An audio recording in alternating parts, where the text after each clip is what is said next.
on the border of divorce. And you know what? If you're already on the border of it, fuck it. Get the car. Tell that bitch to, go find somebody else with a bitch-ass hobby that's a bitch-ass motherfucker, because you're about to step up. Buy that real shit. Something classic. Classic car people kind of piss me off. The trailer queens, the rim polishers. Because you know what? While it spends all that time sitting in the garage collecting dust that you wipe off 2 Saturdays out of the month, you don't have stuff like this happen to you. Love the car, man. Keep doing what you're doing. You're making someone out there proud. So here's what happened. I come out of the store one day after doing some shopping, and that note was left on my car. This thing, paint missing, straight up rust, fucking metal missing, piece of junk. People like that leaving notes on cars like this. Why? Because I'm out here driving it. Who gives a fuck what it cost? You can't take it with you. What do you think your family's gonna do with that thing when you croak? They're gonna throw it on Marketplace, like I've seen a lot lately, for less than half of what it's worth. Why don't you do yourself a favor, put the miles on the car and the smiles on your soul? Sitting in your fucking garage collecting dust, every kid in your neighborhood out there in America doesn't see it, doesn't get joy out of it either.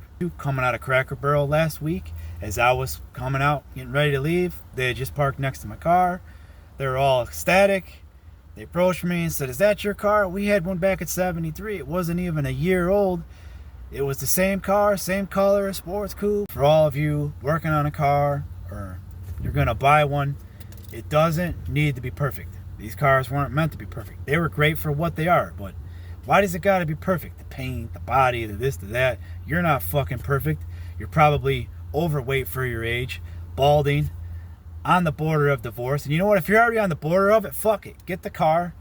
Tell that bitch to, go find somebody else with a bitch-ass hobby that's a bitch-ass motherfucker, because you're about to step up. Now, I'm not like all of you in that category, whoever you are. I don't do this to be different. I just am different. It's not something I gotta be. I just exist, like the sun and the moon, like thin air. Or to be cool, in order to be cool, you'd have to give a fuck about what people think.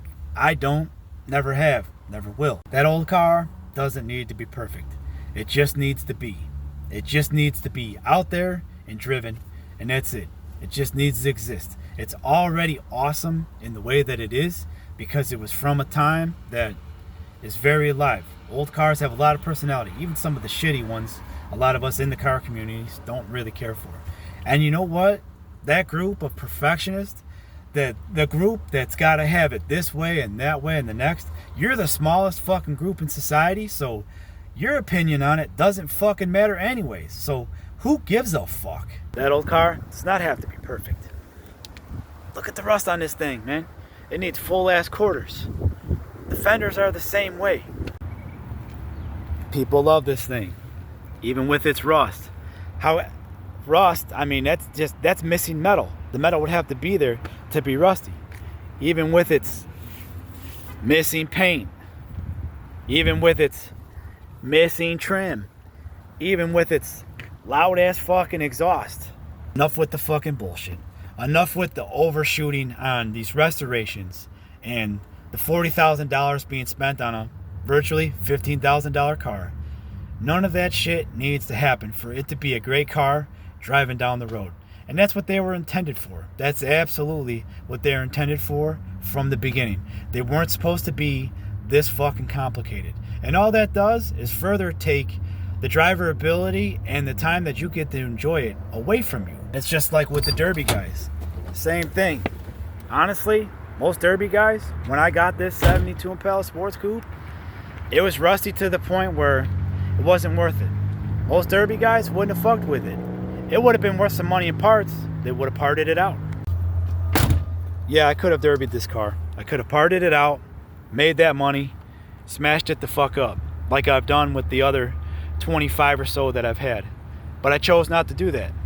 I could have wrecked it on a Sunday at a county fair and made 50 kids their day, smashed it all up. Might have enjoyed it. But you know what? Instead of doing that, I chose to own and love the car, give it TLC, and Now I do that every day. Every time that I drive it, I make people's day. I make people smile. Make people say, wow, look at that fucking thing. I mean, because it's just crazy. You know, and everybody that lives around here that knows me and sees it, they're like, it's just crazier because they know I drive it every day. I get on the highway and I'll do 73 miles an hour in this fucking 72 Impala with the original 350 Vortec heads that I put on it. Fucking 2800 stall converter. Factory 270. So instead of wrecking it, wrecking it like a derby asshole or partying it out like the donk assholes, both of which groups I'm a part of, by the way, so I'll use that term loosely. Take a look around you. I don't know if you've noticed this in the last 30 years or so, but for one, they don't make any more of these cars. For two, doesn't look like they're ever making a comeback.